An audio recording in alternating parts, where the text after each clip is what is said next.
Kung idol nyo si John Wick ay dapat nyong mapanood ito. Abangan din kung ano ang parte ni John Wick dito. Magsisimula ang pelikula sa panahong isa pang ganap na assassin si John Wick. Si Eve Nocaro ay anak ng dalawang assassin, si Javier, isang member ng Rosca Roma, at kanyang ina na member ng cult. Nang bata pa siya, tumakas sila mula sa cult, na nagresulta sa pagkamatay ng kanyang ina. Habang hinahanap siya ng chancellor ng cult, sinalakay ang kanilang tahanan, pinatay ang mga gwardya, at malubhang nasugatan si Javier at namatay.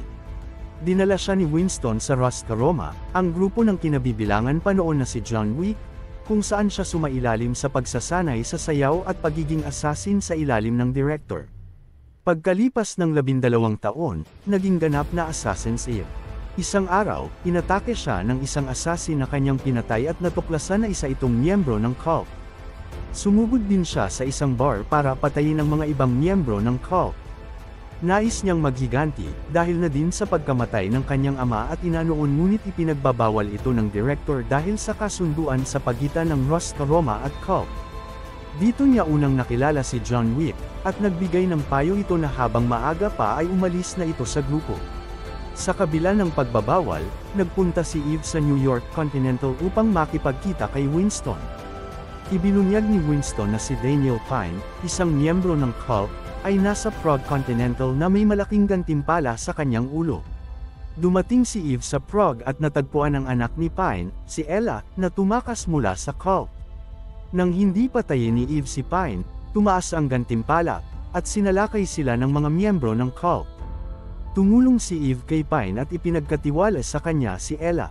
Habang tinutulungan sila, binaril ni Dex na isang cult member si Pine, at dinala ni Lena, isang assassin ng cult, si Ella. Nagpunta si Eve kay Frank, isang arms dealer, upang bumili ng armas, ngunit sinalakay sila ng cult. Matapos patayin ni Eve ang mga miyembro ng cult, tinulungan siya ni Frank na matukoy ang lokasyon ng base ng cult at binigyan siya ng transportasyon. Dinala siya sa Hallstatt, Austria, kung saan ang buong bayan ay kontrolado ng cult.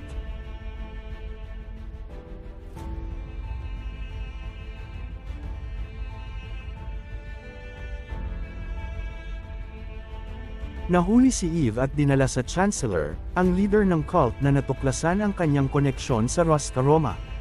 Inamin ni Eve ang kanyang plano ng paghihiganti, at inamin ng Chancellor na si Pine ay kanyang anak at si Ella ay kanyang apo. Ibinunyag din ng Chancellor na si Lena ay ang kanyang nakatatandang kapatid na iniwan ni Javier dahil sa takot na siya ay na-indoctrinate na ng cult. Dahil sa mga aksyon ni Eve, idineklara ng Chancellor ang digmaan sa pagitan ng cult at Rosca Roma. Upang mapanatili ang kasunduan, ipinadala ng director si John Wick upang patayin si Eve. Nang dumating si John sa Hallstatt, nakipaglaban siya kay Eve.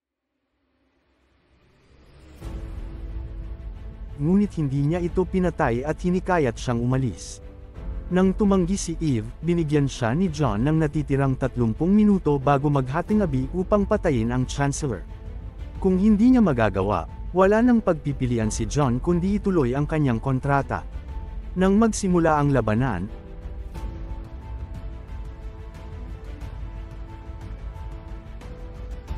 pinatay ni John si Dex upang iligtas si Eve. Habang patuloy ang labanan, tinangka ng Chancellor na tumakas kasama si Ella. Nahuli sila ni Eve, at sa isang emosyonal na pag-uusap, pinatay ni Eve ang Chancellor at iniligtas si Ella.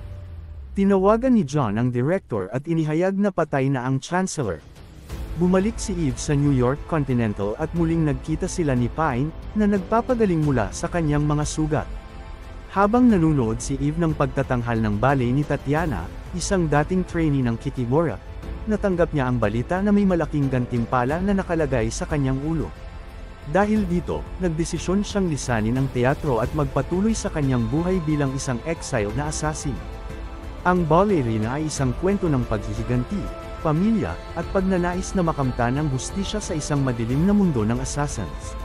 Sa pamamagitan ng karakter ni Eve, ipinakita ang kahalagahan ng mga desisyon at ang mga kahihinatnan nito sa buhay ng isang tao. Kung nagustuhan nyo ang recap ng pelikulang ito, please hit like and mag-subscribe dito sa Movies Pinoy Recap. Huwag ding mag-atubiling mag-comment kung may gusto pa kayong ipa-recap na mga pelikula. Maraming salamat po.